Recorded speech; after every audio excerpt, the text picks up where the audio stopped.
live on TV. I'm going to call into ISP. They just...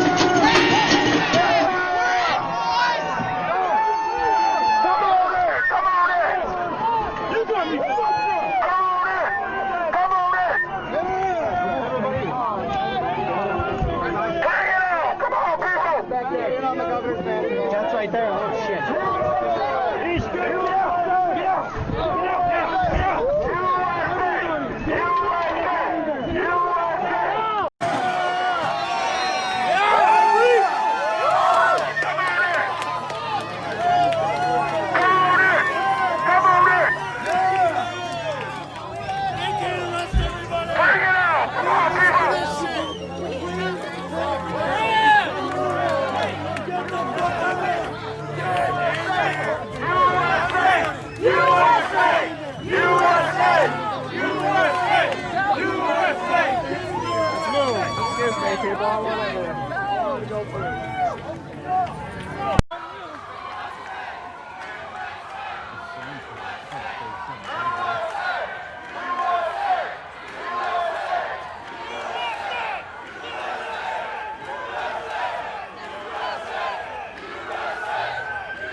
Organization.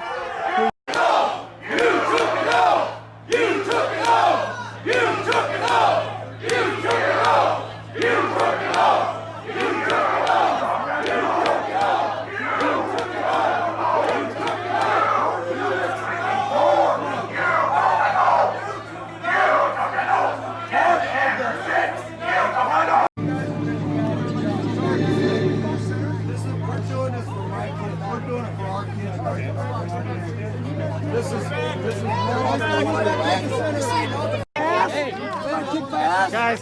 You want to kick my ass? You need to kick my ass? Guys. Okay. You're on mine. Oh, I didn't push you. You get to push me. You pushed first. You busted. You pushed me first. I didn't do anything, sir. I didn't push you. You saw it, right? You saw it. And in my 13 years of covering the Capitol, I've never seen people walking in and out like this. Yeah, and we're watching someone hop over the fence right now. Yeah, this is not something we've seen, right next to a no trespassing sign and a no access sign. So, did the police tell you to leave, sir? No. Did I ask him if I could go in or leave? Yeah, can I talk to you about it? I'm with King 5. No, I'm not talking to the media. Okay. Okay. He said he didn't want to talk to the media. He doesn't like us. We've heard a lot of that out here. It's nothing new for us who've been covering these sort of events. But every event that I've been to down south here in the last couple of months has been much more civil than this one just got. Drew, we want to watch that video again, that moment that you were describing earlier, as we do see some people start to leave the property, although, as you mentioned, there is quite a large group there, and we can see it here from the video. That moment when they're just shaking the gate, Drew, and as you mentioned, just one officer standing there outnumbered completely, and then they start to go in. It's just something we haven't seen before. No, and not here in Olympia. There have been a couple times when some heavily armed folks have made their way into the Capitol, but never forcing themselves in, at least in my memory. Lots of demonstrations over the years, but these folks, they're upset. And we were talking to them earlier. For the most part, their biggest concerns were the validity of the 2020 election and Governor Jay Inslee's policies regarding COVID. These are folks who say that they're losing jobs, they're losing businesses because of all the restrictions, and they're not happy. And the election on top of that didn't work out the way that they had wanted.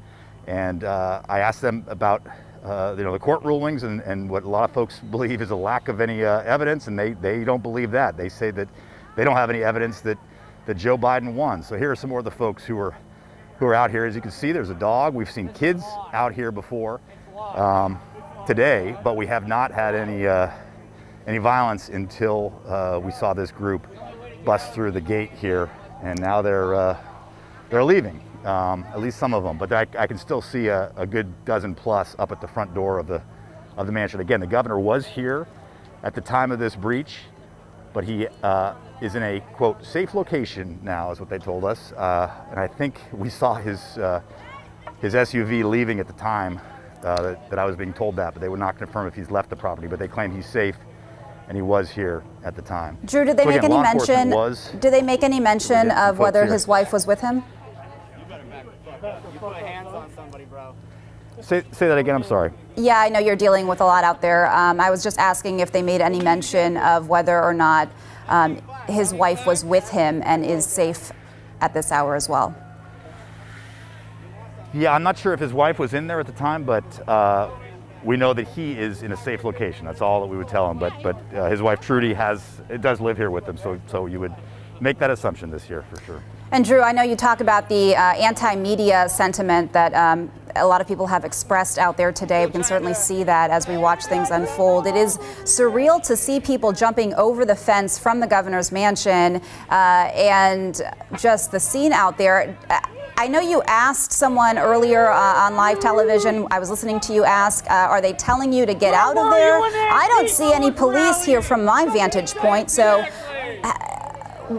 are they just voluntarily leaving and jumping over the fence, or are they being told? It appears like that, and I do know that we did see a good half dozen or so uniformed officers head in there, and so I don't know if they negotiated something, but as you can see, the majority of folks are leaving, and I don't know. We can't see if any damage was done to the building other than this gate, but okay, I'm starting to see some law enforcement. Anyone yet leaving in.